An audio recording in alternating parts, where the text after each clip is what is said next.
going to do a little bit of ad-libbing when it comes to my next introduction. As you can see, Wendy Massey. Wendy Massey, let me tell y'all about Wendy Massey. Wendy Massey, I knew from afar for a couple of years, and I'm not gonna lie. When I first met Wendy, I'm like, wow, she's so happy. Like, oh my God, we here at 8 o'clock in the morning, just she cheesing like, hello, everybody, good morning. And I was like, oh my God.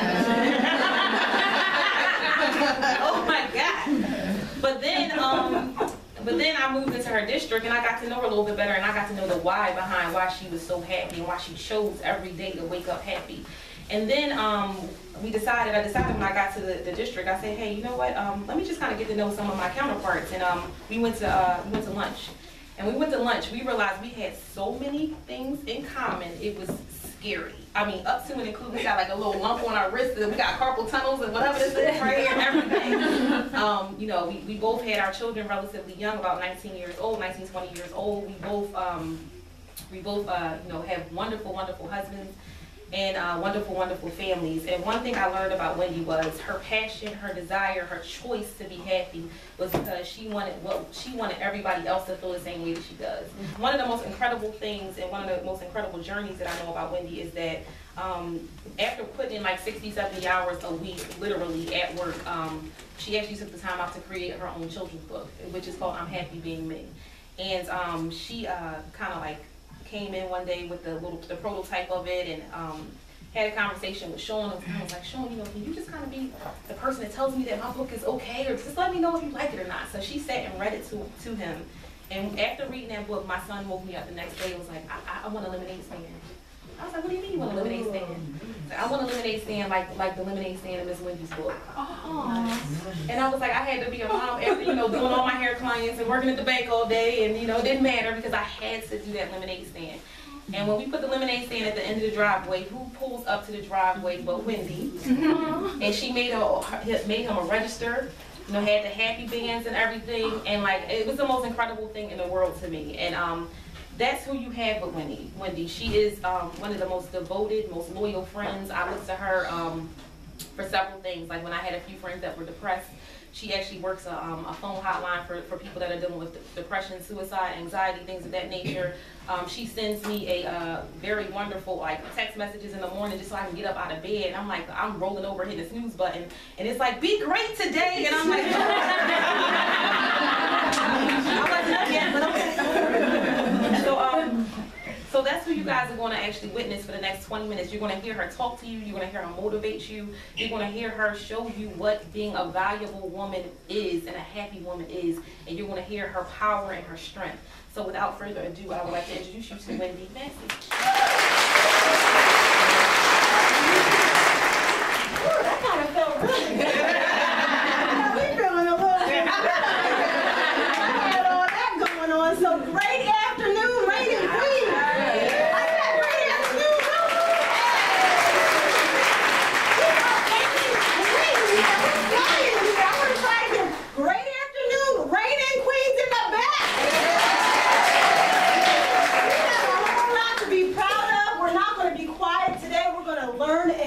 Together. That is what we're going to do. We have some dynamic speakers that are going to help us be the very best version of ourselves.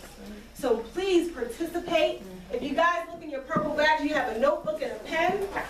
Please feel free to take notes, share ideas, share best practices, because my name is Wendy Massey, and she kind of introduced me a little bit. Something that you guys don't know, I think she said I'm a wife and a mother, but I have the best husband in the world.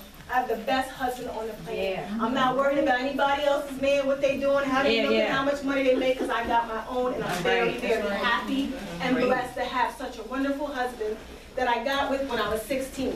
I also have the best son on the planet. Nobody can say nothing about my son. The best son in the world, because again, I am grateful for everything that I have, and I focus on what I have, not what I do not have.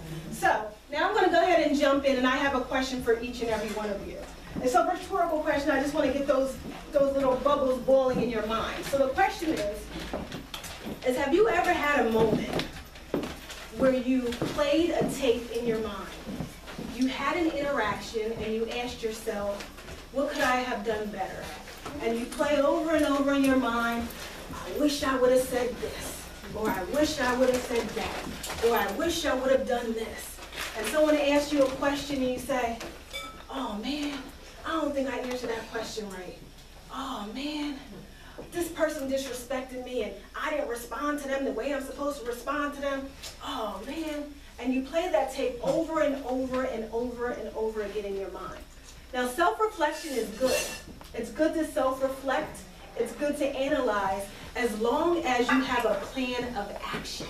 So if you're analyzing an interaction and you are creating a plan of action, which means I don't really appreciate what this person said to me. I'm not really pleased with how I responded. So next time in this type of situation, I'm going to respond like this.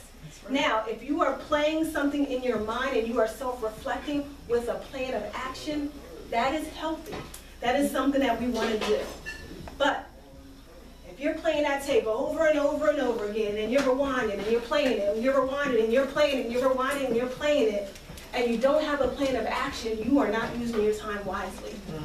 If you are thinking about what so-and-so did to you 7 years ago, and so-and-so ain't even thinking about you, you're not using your time wisely. When you do that, it's like you are on a hamster wheel. And you're on that wheel, and that wheel is rolling, and rolling, and rolling, and rolling. And now you're out of breath, because you've been rolling on that wheel. And guess what? You're in the same exact spot that you were at the beginning. And you look up and you're thinking about something and it's 9 o'clock in the morning. And you're thinking about it so much and it's consuming you. And you look up, it's 5 o'clock at night. And you sat still in the same exact spot just thinking of this person who's not thinking about you, or currently playing something that happened over and over again, and you don't have a plan of action. That is not going to benefit you. That is not going to bring out the very best in you. So when you find that you are in that situation, because we all go there, we all get stuck in our mind. I call it getting stuck. I'm like, oh God, I'm getting stuck. How do I get out of there?